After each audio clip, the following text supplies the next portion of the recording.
Les personnes avec une haute intelligence émotionnelle, sans être parfaites, possèdent beaucoup de qualités. Elles ont de l'empathie, sont tournées vers les autres, elles sont à l'écoute, incapables d'être dans la superficialité, elles aiment avec passion et rêvent d'un amour profond. Ça vous décrit?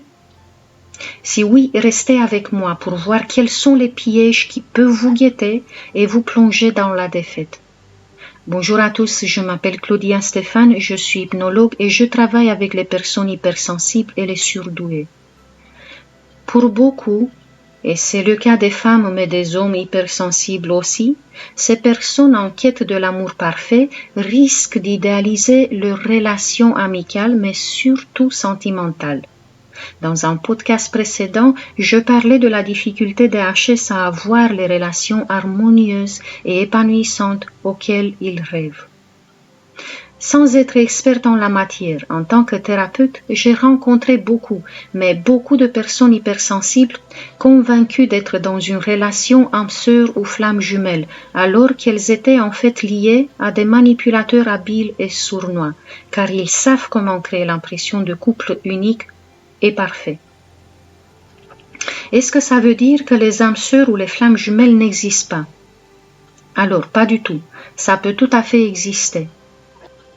Mais comment savoir si l'on est en couple sacré ou pas?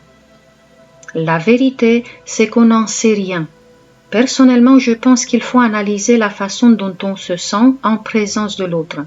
J'ai détaillé tout cela dans le podcast de la semaine passée. Vous avez le lien en barre d'infos.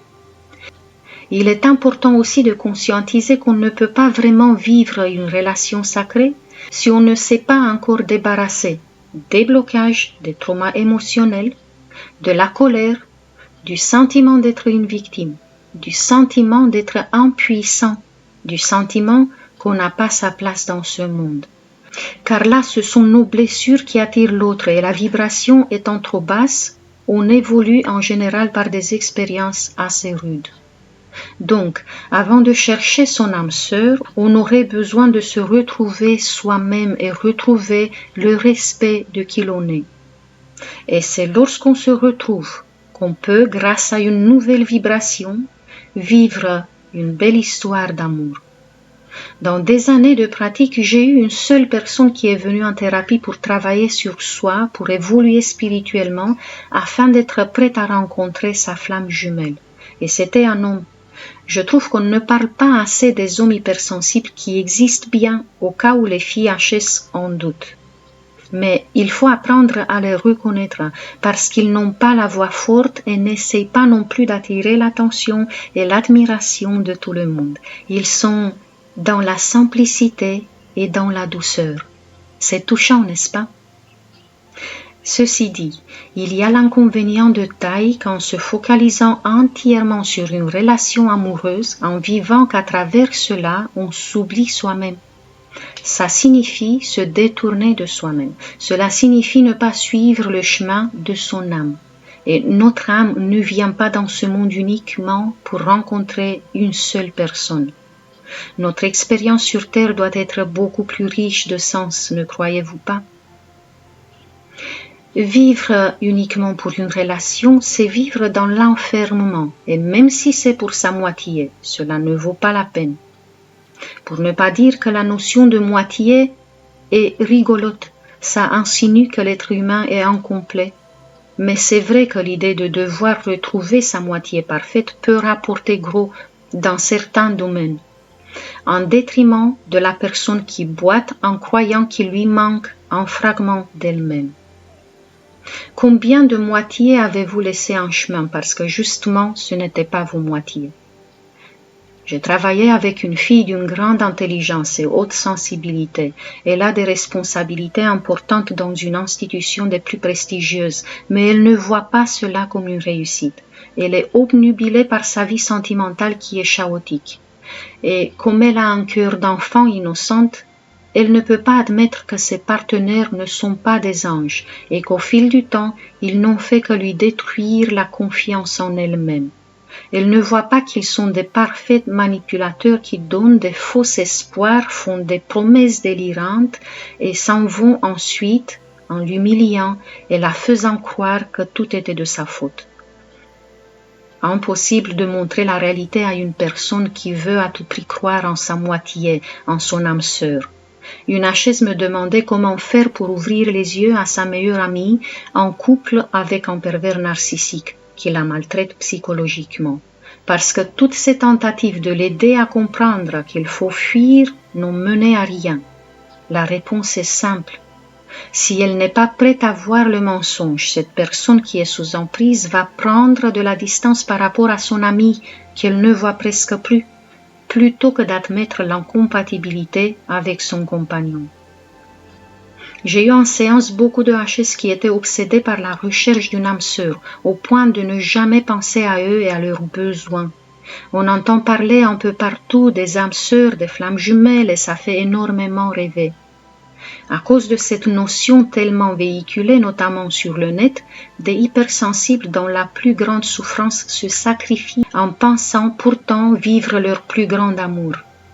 Presque tous ont eu cette impression dès au début de reconnaître leur bien-aimé comme s'ils étaient rencontrés dans une autre vie et qu'ils étaient destinés l'un à l'autre dans celle-ci. J'ai un exemple parlant pour comprendre à quel point cette sensation peut être trompeuse. Cette dame très sensible et très intelligente aussi, qui est venue me consulter il y a pas mal de temps, était follement amoureuse d'un homme. Ils ont eu une courte histoire et au bout de quelques mois seulement, il a rompu. Elle l'avait supplié de revenir, mais en vain. Ma cliente a découvert avec stupeur, après très peu de temps, des photos de lui et de sa nouvelle conquête sur Facebook. Elle a fait une tentative de suicide. Nous avons travaillé ensemble pour qu'elle puisse arriver à se détacher de lui et elle avait réussi à prendre de la distance.